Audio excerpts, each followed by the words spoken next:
여러분 반갑습니다. 서수책방 고민상담소에요. 원래는 처음엔 자신있게 하려고 그랬는데 또 하다 보니까 또 쑥스럽네요. 서수책방 고민상담소에요. 그렇습니다. 서수책방 고민상담소 소수상담소에 오신 것을 환영합니다. 오늘은 이제 또 다른 분들이 넣어주셔서 제가 또 한번 섞어서 오늘 이것도 새로운 또 쪽지가 있네요. 뭔 쪽지지? 저번이랑 비슷한 쪽지네. 똑같은 쪽지네. 우선은 섞어보도록 하겠습니다. 섞어서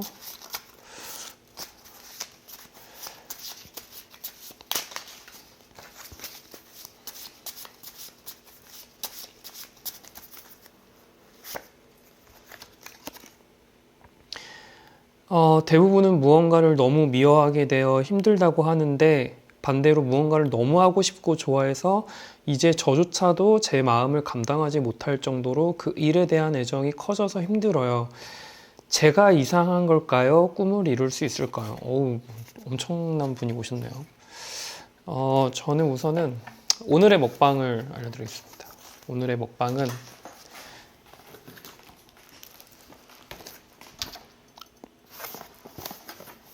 두초생입니다. 케이크. 오늘 케이크 어쩌다 먹방을 하게 됐는데, 케이크 혼자 먹어도 되잖아요. 케이크를 이렇게 돼 있고,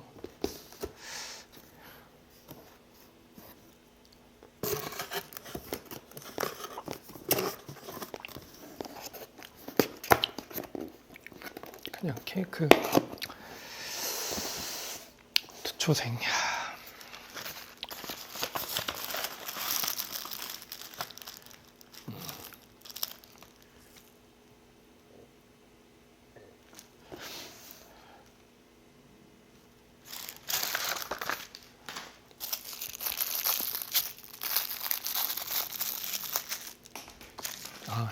하기 전에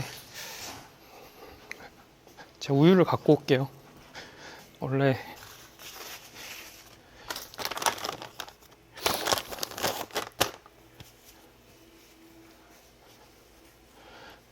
케이크에는 우유를 먹어야 되지 않겠습니까? 커피 아닌 이상. 사실 저는 케이크는 빵의 한 종류잖아요. 그래서 우유랑 같이 먹으면 맛있더라고요.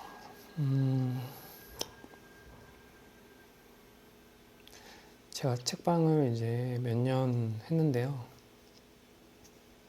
책방을 언제 했는지 오늘 사업자 등록증 보면서 한번 제가 약간 책방에 사업자 등록증 낼 때 그 내는 날이 사업자 등록을 받은 날이 약간 어떤 그 책방의 생일이 되잖아요. 물론 사람마다 책방을 하기로 결심했다 이러면 그날의 생일일 수도 있겠는데 뭔가 공식적인 저희가 약간 이런 거랑 비슷한 거죠. 공식적인 어떤 인가를 받았으니까 어떻게 보면 주민등록증 받은 거랑 비슷한 거죠. 주민등록증에 붙어 있는 그 숫자가 일종의 생일이 되는 것처럼요. 그래서 저는 6월 1일인 줄 알았거든요. 근데 보니까 5월 1일이더라고요. 책방을 언제 시작했는지도 몰랐어요. 언제 생일이었는지. 그리고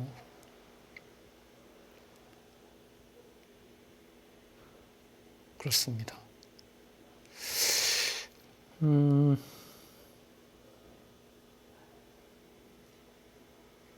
그래서 뭐 꼭 책방 생일이라서 하는 건 아닙니다. 그냥 갑자기 생각이 나서 얘기를 드린 거고 그냥 케이크 뭐 먹을 수 있잖아요. 그래서 오늘은 혼자서 먹는 케이크 먹방입니다.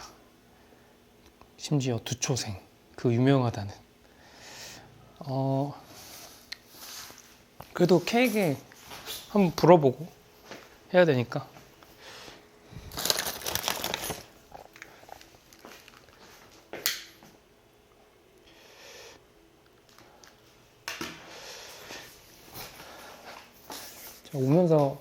오다가 딱 오고 나서 이 케이크를 갖고 와서 냉장고에 넣으려고 했는데 한번 이렇게 쓰러졌어. 살짝 90도로.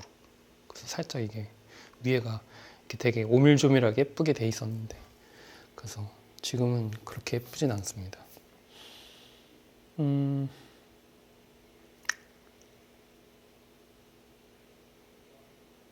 어떻게 책방을 할 수 있었을까? 어떻게 이렇게 유지할 수 있었는지 많이 신기하기도 하고요.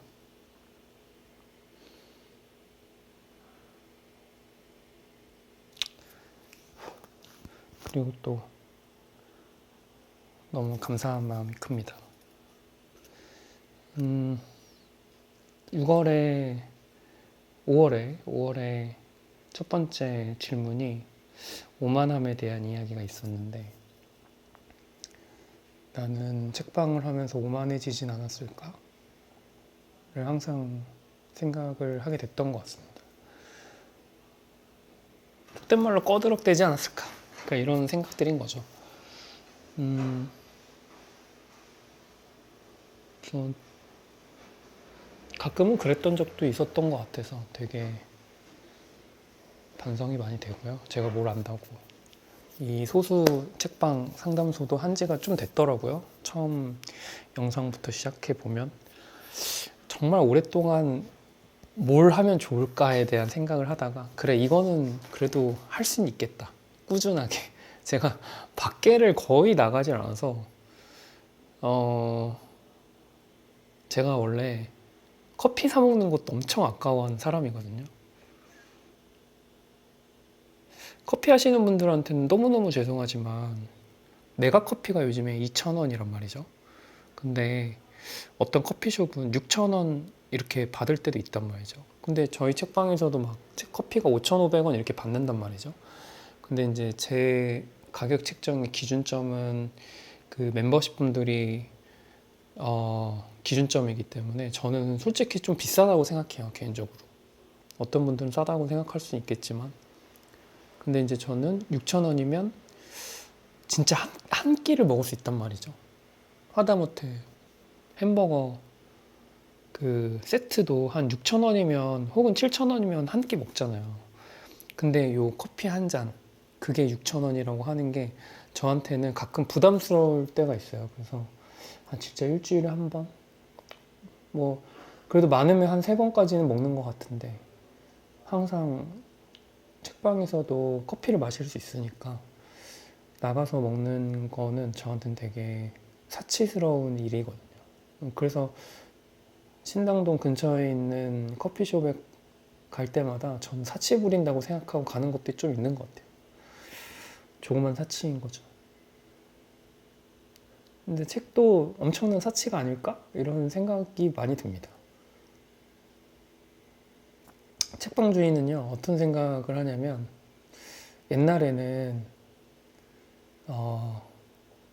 옛날에는이 아니죠. 옛날부터 그랬던 것 같은데 요즘은 더 심해진 것 같고, 택시를 이렇게 타면요, 택시가 10,000원, 15,000원 이렇게 넘어가잖아요.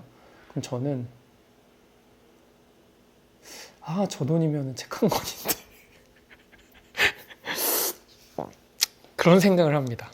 그래서 저의 화폐의 기준점이 10,000원 이런 게 아니라 책 한 권의 기준점이 돼버린 것 같아요. 그래서 저 돈이면 이런 거 있죠. 그래서 물론 거기에다가 또 추가적으로 영화 요즘에 한 15,000원 이렇게 하잖아요. 그래서 그것도 좀 영향이 좀 있는 것 같습니다. 그래서 그 두 가지가 같이 되어 있는 거죠. 그래서 모임은 보통 30,000원 이렇게 되거든요. 근데 모임이 보통 4시간이에요. 그러면 2시간 영화 잡는다고 치면 4시간짜리 영화를 본다고 치고 3만 원 정도를 내고 사람들이랑 교류하고 이야기하는 거, 영화를 보는 것처럼 핸드폰을 보지 않고 어떤 것을 집중할 수 있는 시간을 만들어야겠다 이런 생각을 하면서 가격 책정도 그렇게 했었던 것 같습니다. 그래서 영화관에서 재미없는 영화 보고 찜찜한 거 같은 기분이 들지 않게 하자. 4시간이더라도 사람들이 집중하고 몰입하고 그리고 나를 잊을 수 있고 그리고 다른 사람들과 교류를 통해서 행복감 혹은 뭐 기분 좋은 이런 것들을 느낄 수 있으면 좋겠다. 이런 마음에서 한 것도 좀 있는 것 같습니다. 물론 뭐 모임을 왔다가 책방으로 오시면 좋겠다. 이런 마음도 좀 있었던 것 같고요.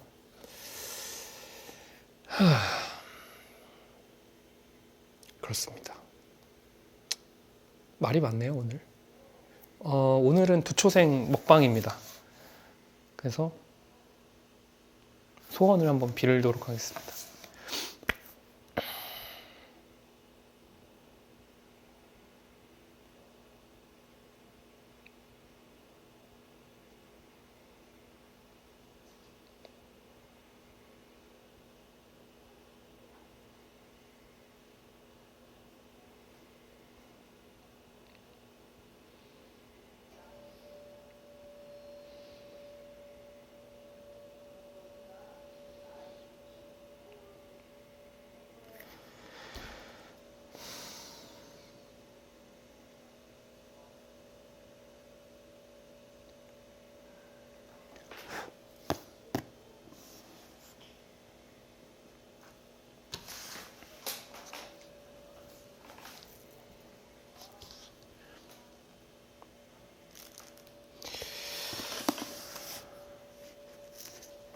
여러분들은 케이크 혼자 먹어본 적 있으세요? 물론 뭐 조각 케이크는 드셔본 적이 있는데 혼자서 이렇게 홀 케이크를 드셔본 적이 있으셨을까? 저도 처음입니다. 묘하게 슬프고 묘하게 기분 좋기도 해요. 하지만 슬픈 게 더 큰 것 같아요. 기분 좋은 건 그냥 그런 거죠. 내가 이걸 다 먹을 수 있다. 약간 이런 거. 그런 거 있잖아요. 닭 한 마리 시켜놓고 내가 이거 다 먹을 수 있는 어른이 됐네? 이런 느낌인 건데 케이크는 좀 다른 느낌이네요. 그런 닭과 관련된 느낌이 아니라서.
잘 먹겠습니다.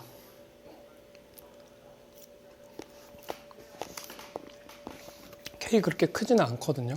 이게 한 2만 얼마? 2만 9천 원? 뭐 이랬던 것 같은데.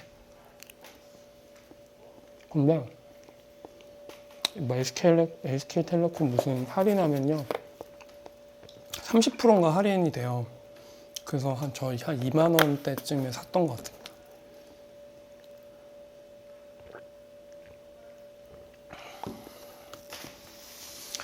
우선 오늘 고민 상담소는 해야 되니까 한번 해볼게요.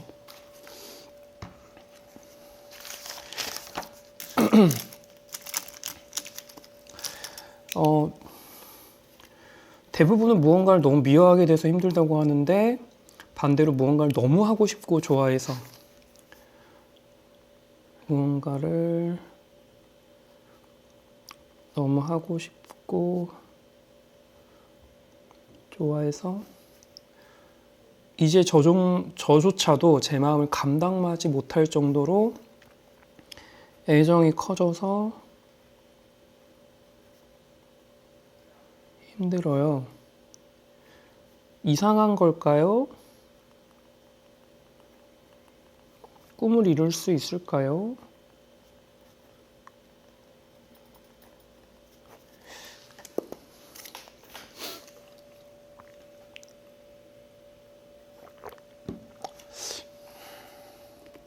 그게 뭘까요? 궁금하네요. 제가 왜 자르지도 않고 먹는지 아세요? 저만 먹을 거거든요. 원래는 칼을 갖고 왔다가 나만 먹을 거잖아. 그럼 퍼먹으면 되잖아.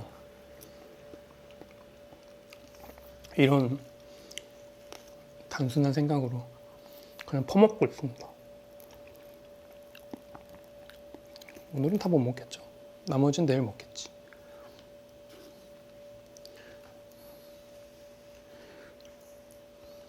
맛있네요, 근데.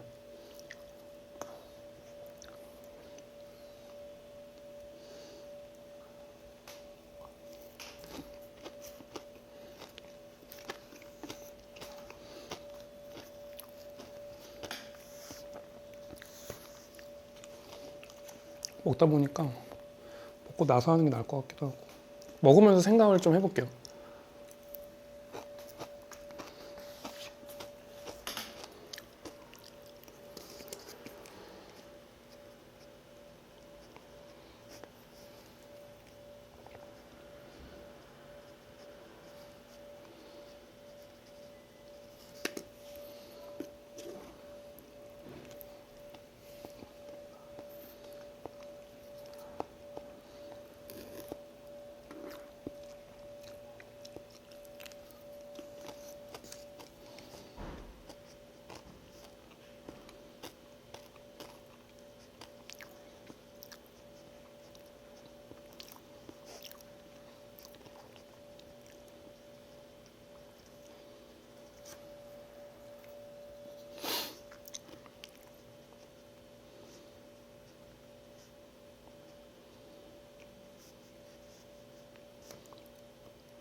그 두바이라고 붙어있는 것 중에 이거 뭐라고 해야 돼?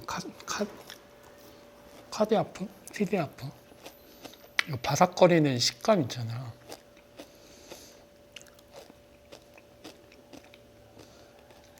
제가 이걸 먹을 때마다 느끼는 게 뭐냐면 그 되게 잘 튀겨진 그 튀김 겉표면에 이런 느낌이 들거든요. 치킨이나 이런 걸 먹으면, 어떤 일본식 튀김을 먹으면. 근데 그거는 좀 바삭할 때는 좀 뜨겁고 따뜻하단 말이죠. 그래서 한 입을 딱 베어 물 때에 그게 아그작하는 그 느낌이 있단 말이죠. 근데 그 느낌이 약간은 느끼하긴 해요. 첫 입은 진짜 와 이런 느낌이 있는데 두 입부터 급격하게 그 바삭거림이 조금 싫어지거든요.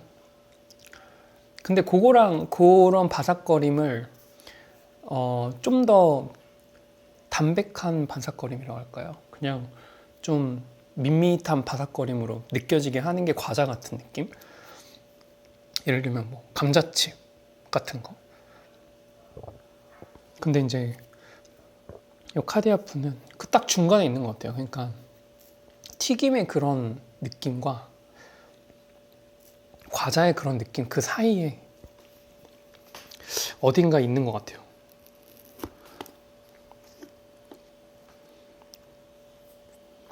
근데 이렇게 뭔가 계속 가루가 나온다는 게 큰 단점인 것 같기도 하고.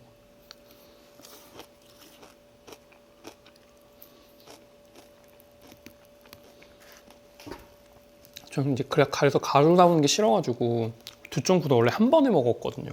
사람들은 뭐 반으로 갈라서 먹는데.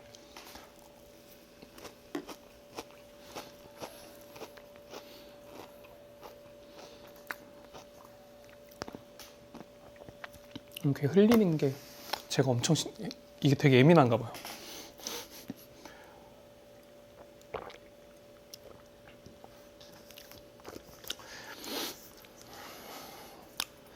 우선은 이 첫 번째 고민에 대한 것만 해볼게요. 대부분은 무언가를 너무 미워하게 돼서 힘들다고 하는데 이분은 너무 하고 싶고 좋아해가지고 막 감당하지 못할 정도로 애정이 커서 힘들다고 합니다. 이상하고 막 꿈을 이룰 수 있을까요? 이런 얘기를 하시는데 우선은 축하드립니다. 취해 있으시군요. 근데 알코올로 취하는 걸 수도 있지만 내가 이 일을 할 수 있다, 이 일을 하고 싶다, 그런 일을 만났다 해서 오는 그 취한 느낌이 좋은 것 같아요. 저도 뭐 책방을 처음에 시작하면서도 약간의 취해 있었던 것도 있는 것 같고, 내가 드디어 책방을 하는구나 이런 느낌. 그리고 시를 배우는 그 첫 번째 시간에도 내가 이제 진짜 시를 배우기 시작하는구나 라는 부분들, 그런 부분들이 이제 조금 도취되잖아요. 그래서 취해 있는 거라고 말씀을 드린 거고, 이상하진 않습니다. 근데 이상할까요? 라고 하셨잖아요. 이상하긴 해요. 그 고민자님께서 말씀하신 것처럼 똑같이 미워해서 힘들어 부분이 있는데 왜 좋아해서 힘드신 걸까? 여기에 초점이 맞춰지는 거죠. 애정이 커져서. 애정이 커질 때 왜 힘든가? 그 대상에 대해 내가 일이 있습니다. 근데 그 일에 대한 애정이 커질수록 나는 너무 괴로워. 제가 생각하기에는 세 개인 것 같아요. 첫 번째는 나와 나의 이상의 괴리가 생기는 것 같아요. 내가 이 정도 하고 있는데 내가 하고 싶은 일은 저거인 거죠. 그래서 이 괴리에서 오는 갭차에서 오는 어떤 뭐랄까 고통스러움, 뭐 그거는 이제 더 세분화되면 두 가지가 있겠죠. 예를 들면 그 나와 나의 이상의 괴리는 내가 할 수 없음에서의 오는 고통도 있어요. 예를 들면 저는 제가 가수를 꿈꾼 적은, 가수라고 하긴 그렇고, 뭐 예를 들면 저는 락스타를 꿈꾼 적이 있었단 말이죠, 고등학교 때. 근데 그때 제가 두 가지의 괴리에서 되게 고통스러웠는데, 내가 생각하는 이상, 그때는 고등학교고 약간 중2병을 좀 감안해 주시길 부탁드립니다. 그때는 막 어떤 곳에서 공연하는 그런 모습, 하지만 나는 그런 고등학교에서 그냥 공연을 하기만 하는 그런 모습, 이 모습에서의 괴리가 있고요. 두 번째는 뭐냐면 나는 저렇게 하고 싶고 저렇게 잘 부르고 싶은데 그렇게 잘하지 못함에서 오는 고통도 있는 것 같아요.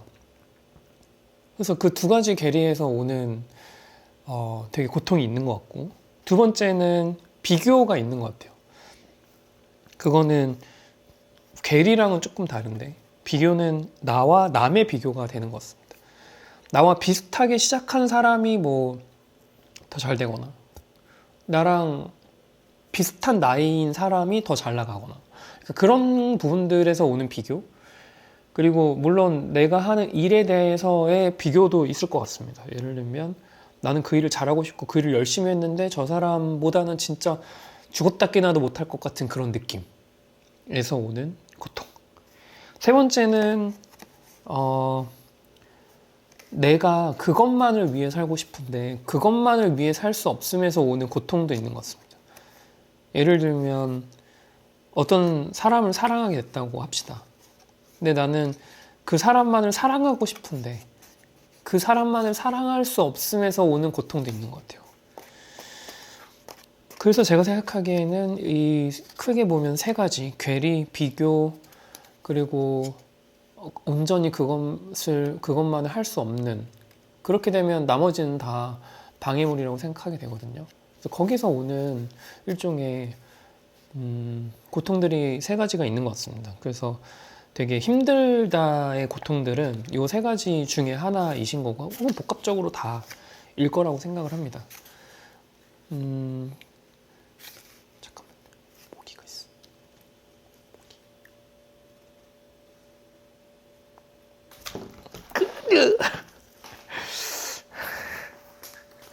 잠깐만.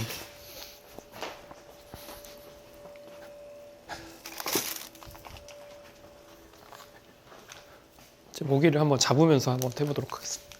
한번 다시 오면은 잡을 거예요. 그렇기 때문에 요 세 가지인데, 꿈을 이룰 수 있을까요? 남들은 다 꿈을 이룰 수 있다고 하겠죠? 저는 반대의 말씀을 드리고 싶어요. 꿈을 이룰 수 없습니다. 꿈을 이룰 수 없어요. 왜냐하면 그 꿈은요, 남이 만든 꿈이에요. 그래서 예를 들면 모든 압도적인 성공들은 그 각자의 모습대로 성공을 하는 것 같습니다. 똑같은 성공은 없어요. 절대 없는 것 같습니다. 저는 그거는 맞는 것 같아요. 예를 들면 우리나라에 똑같은 성공이 있다면 그러면은 비슷한 느낌의 어떤 거라도 있어야 될 텐데 그런 게 전혀 없다고 생각합니다. 그래서 제가 생각하기에는 꿈이 가지셨잖아요. 그 꿈은 어떤 모습에 대한 꿈인데 그 모습에 대한 꿈이 아니라 그냥 그 꿈을 향해서 가시는 거죠. 근데 그 꿈은 분명히 달라질 것인데, 근데 생각지도 못한 상태의 꿈이 될 가능성이 높다고 생각합니다. 예를 들면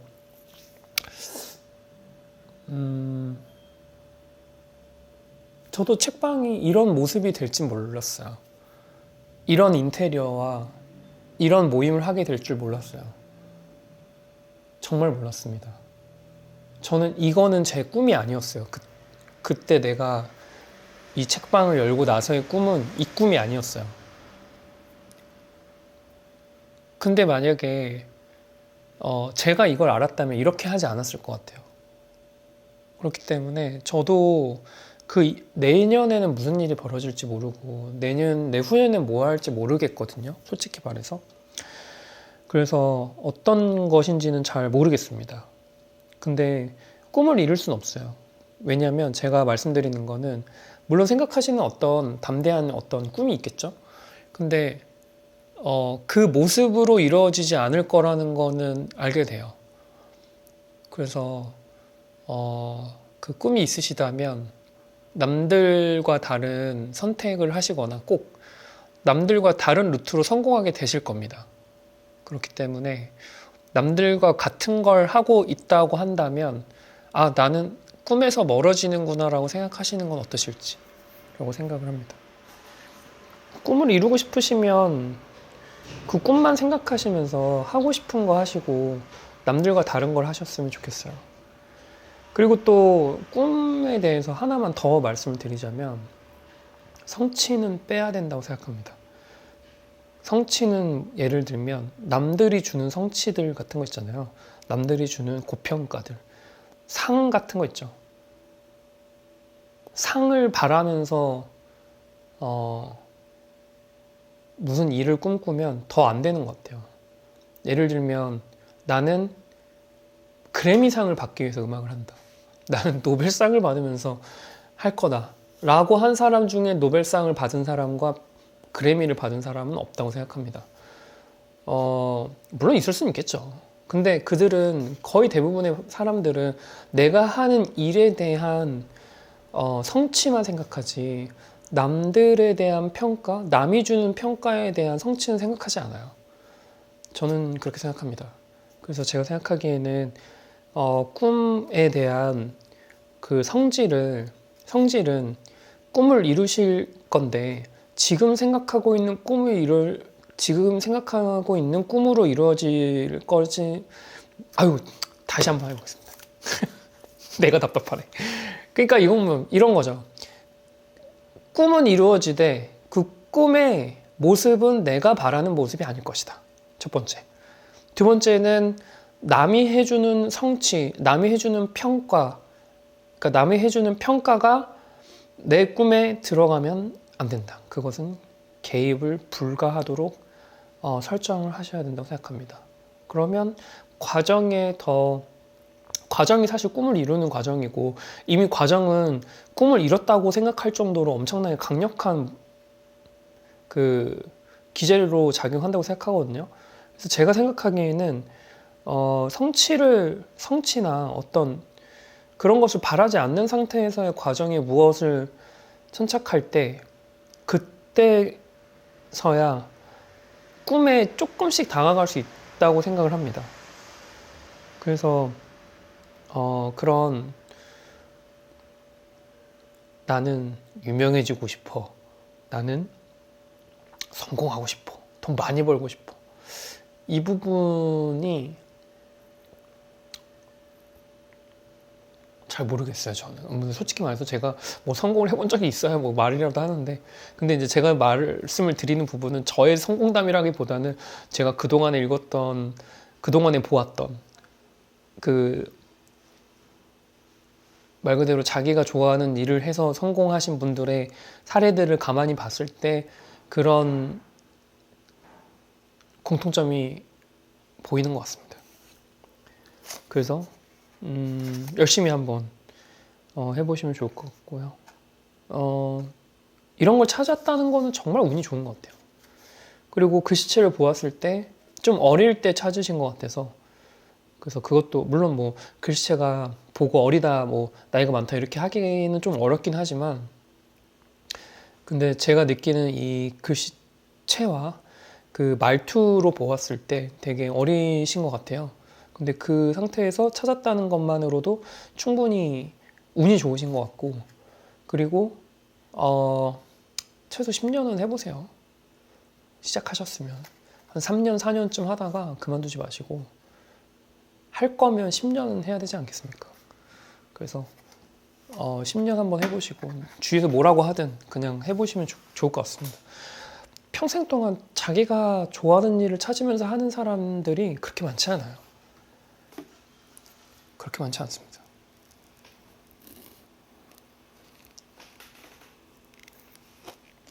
왜냐면 사람들은 거의 다 자기가 좋아하는 일보단 자기가 잘하는 일에 일을 하면서 먹고 살거든요.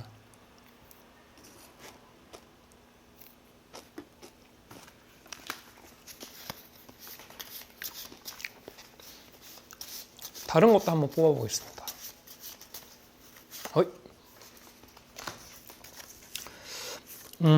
다른 사람의 눈치를 많이 보는 성격입니다.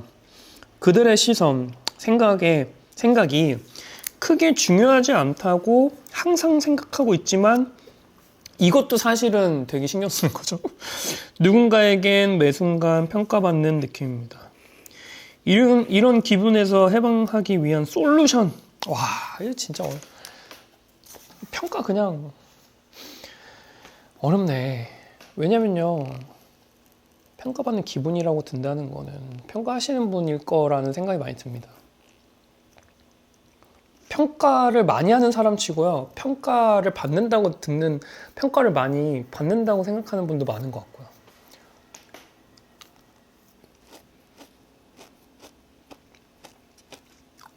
아닐 수도 있고요.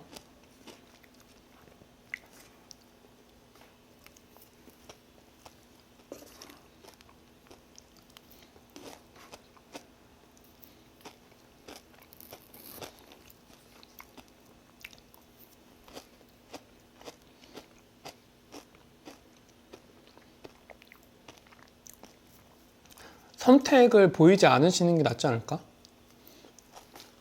내가 뭘 먹고 내가 뭘 선택하고 하는 것들을 알리지 않는 거죠. 인스타그램이든 주위에다가 말을 하든.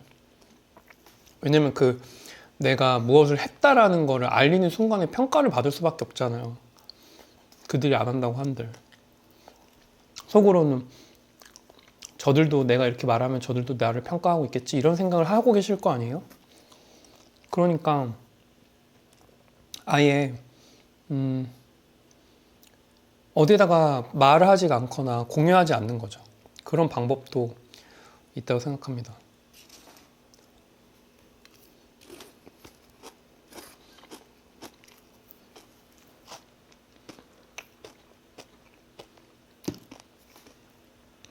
떨어졌네. 떨어지면 먹어야지.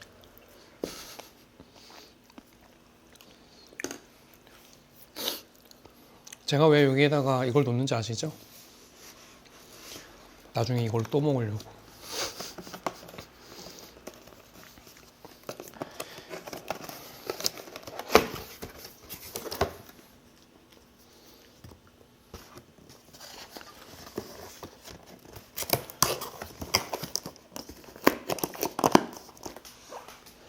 좀 버리고 오겠습니다.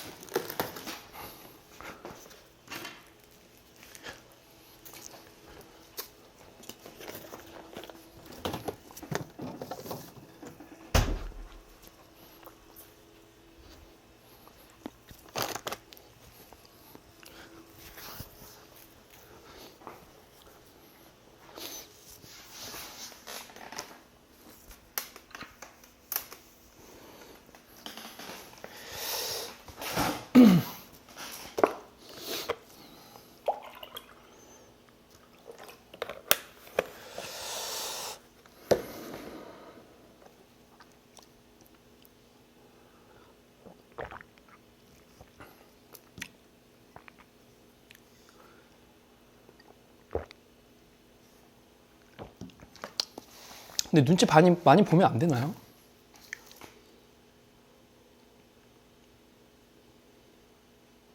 뭔가 생존하고 싶으신 거겠죠? 사람들 사이에서 인정받고 싶어 하는 그런 것도 있는 것 같고. 그럴수록 사람들한테 인정을 받는 순간에 나의 도파민이 쫙 오르면서 무엇을 할 수 있는 행동에 행동을 서포터해주는 어떤 무엇이 되지 않을까? 이런 생각도 좀 드네요. 눈치를 많이 보는 성격인데 기분에서 해방되기 위한 해방될 수 없을 것 같은데 이거 어떻게 해방될 수 있을까?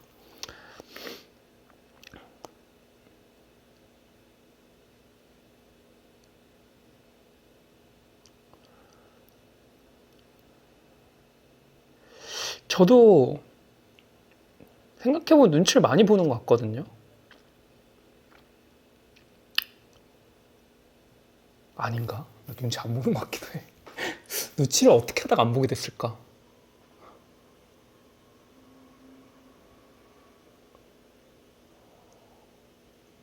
그냥 조금 몰라 이런 것도 좀 있는 것 같아요. 뭐 오늘 그냥 생각이 들면 오늘 해야 되는구나, 오늘 내가 그걸 해야 되는 운명이구나, 그냥 해버리는 거죠. 그리고 하고 나면 생각보다 별거 아니거든요. 하고 나서는 뭐 어쩌라고, 이게 난데, 그렇게 그냥 체념해버리는 거죠. 그리고 그들의 시선, 생각에 크게 중요하지 않다고 하시면은 그들 생각에서 내릴 법한 나의 결정이 일종의 뭐랄까 클리셰 같은 결정이란 말이죠. 다른 사람들은 예를 들면 김문이라면 이렇게 결정할 것 같아 라는 거는 클리셰거든요. 그래서 그 클리셰에서 벗어나는 무엇을 해야 제가 생각하기에는 사람들이 처음에는 이렇게 생각하는 거죠. 근데 그만큼 눈치를 많이 본다는 건, 왜냐하면 그 전에 내 주위에서 나를 보고 내가 무엇을 할 것 같은 그런 느낌을 이 사람들이 알 것 같고, 눈치를 본다는 건 이 사람들이 이렇게 해야 이렇게 뭐 좋게 생각할 것 같고, 이런 것들이잖아요. 좋게 생각할 것 같은 거를 알고 계시잖아요. 그러니까 그거에 반대를 하시면 되지 않을까? 라는 생각이 듭니다. 그리고 그 반대를 계속 하다 보면 사람들이 어느 순간에 저 사람은 종잡을 수 없는 사람이구나, 자유로운 사람이구나, 눈치를 안 보는 사람이구나 라고 생각을 할 수 있을 것 같습니다. 그래서 이제 뭐 결론을 내리기에는 좀 아쉽긴 하지만, 예를 들면 눈치를 많이 보는 성격을 역이용하는 거죠. 역이용해서요, 남들이 이렇게 할 것 같다, 남들이라면 이렇게 생각할 것 같다에 반대를 하십시오. 그러면 해방되지 않을까? 근데 물론 한 번만 하면 해방감만 느끼고 그들의 눈치에서 해방이 될 수는 없겠죠. 근데 그들의 눈치에서 해방이 되려면 내가 계속 어긋나야만 그들의 눈에서, 바운더리에서 벗어난다고 생각합니다. 예를 들면 그런 거랑 비슷해요. 부모님은 저를 직장인이 되길 원하셨어요. 되게 좋은 직업을 갖던, 혹은 좋은 직장에서, 그것도 이제 좋은 직업이죠. 근데 이제 이 직업적인 건 전문직에 가까운 거고, 혹은 어떤 좋은 직장에서 다니길 원하셨습니다. 혹은 안정적인 공무원 같은. 근데 이제 이런 전문직과 좋은 직장, 이 두 군데에서 살길 원하셨는데, 물론 왜 그런 마음에서 하시는지 지금도 너무 잘 알지만, 근데 제가 아예 이 책방으로 노선을 틀고 자영업으로 뛰어드는 그 순간에 부모님의 기대는 완전히 없어져 버릴 수밖에 없는 거죠. 물론 뭐 초반에 1, 2년에는 그래도 혹시 한번 다시 생각해봐라, 다시 한번 뭐 지원해봐라, 뭐 이렇게 얘기는 해주셨지만, 커리어를 살려서. 그런데 저는 이제 한 3, 4년이 되는 이 시점에, 한 4년 된 것 같은데, 5년 된 것 같은데, 근데 이 시점에는 부모님의 눈치나 그런 부분들에서 완전히 벗어나 버린 상태인 거죠. 그냥 쟤는 저거 좋아하는 보다, 저렇게 살 수밖에 없는 건가 보다, 쟤는 이렇게 생각하게 되는 것 같아요. 그러면 이제 저도 뭐 눈치 안 보고 그냥 내가 하고 싶은 대로 하고, 내가 하고 싶은 무엇을 하는 그런 느낌으로 살 수 있었던 것 같아요. 그래서 제일 좋은 건 뭐냐면요, 제일 큰 거에서 삐끗 하시면 됩니다. 제일 큰 거, 남이 안 할 것 같은 아주 불편하고도 힘든 것들을 내가 내 고집으로 하면서 나갈 때 눈치를 안 보게 되는 것도 있는 것 같아요. 이런 게 가장 좋지 않아? 라고 해서 그 부모님과 혹은 내 주위에 있는 사람들과의 합의하에 나오는 결론이 아니라요, 완전히 갖고 계신 결론이죠. 그 주위에 아무도 저 결론으로 내려가면 안 될 것 같은데, 그런 결론을 하시면 그때부터 완전 나는 눈치 안 보는 삶으로 노선이 확 틀어진다고 봐요. 그래서 지금은 눈치를 많이 보는 성격이라면 아직까지는 그 사람들의 시선 아래에서 살고 계신 건 아닐까? 라는 생각이 듭니다.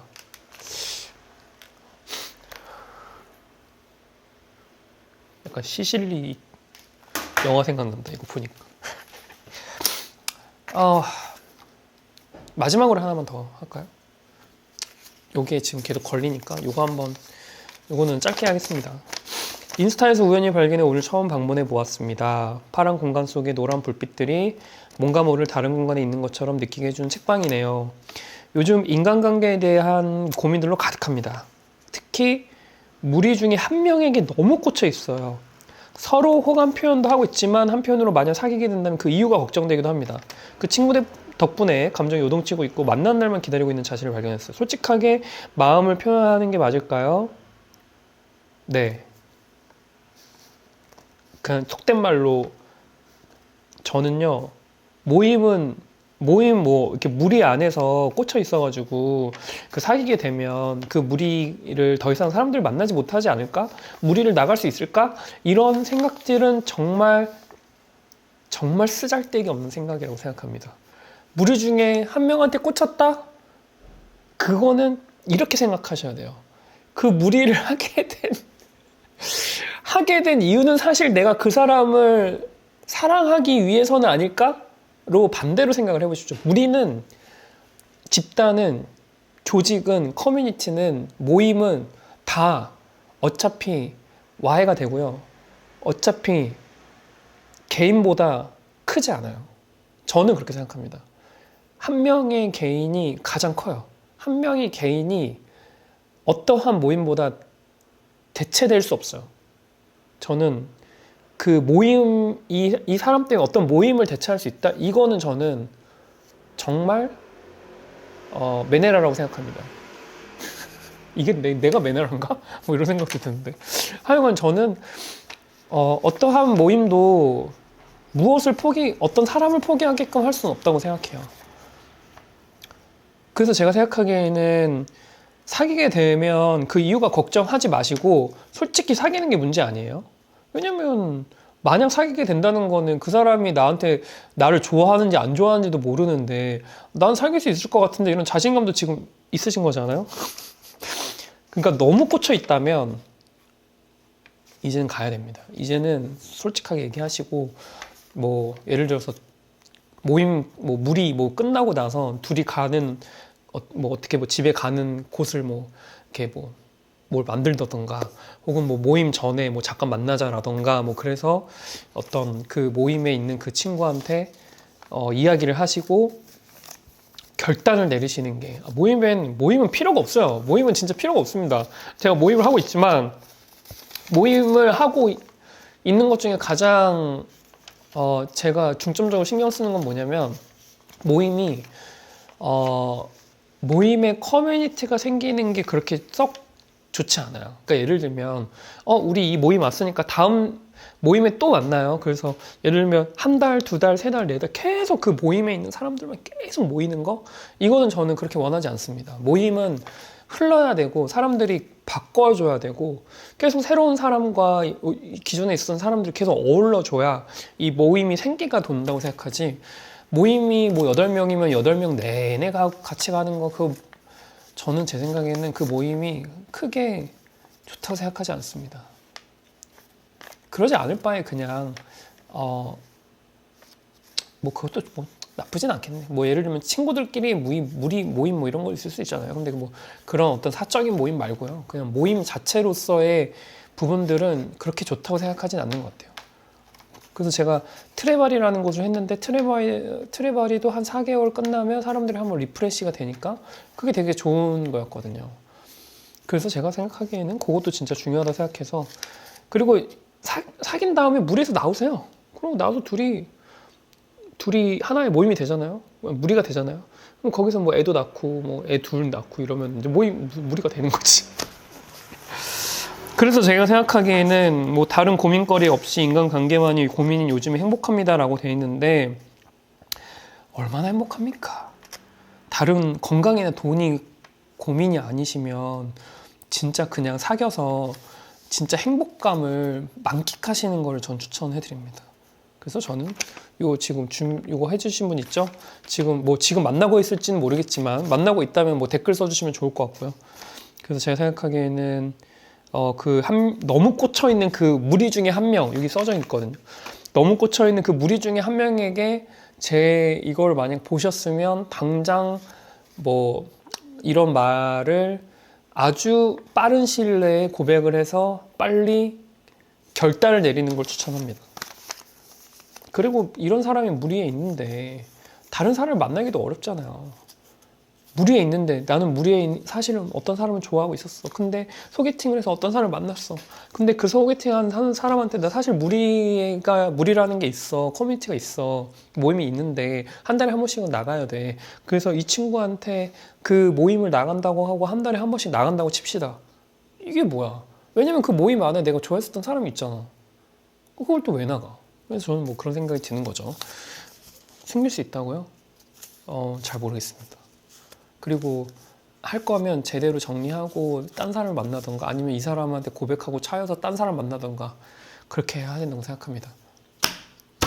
저는 여기까지. 어,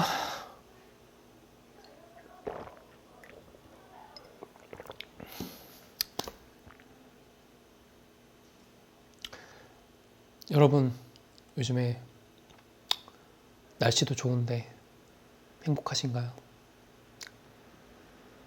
좋은데 많이 다니시고 행복하셨으면 좋겠습니다. 다음에 또 뵙겠습니다. 조심히 들어가세요.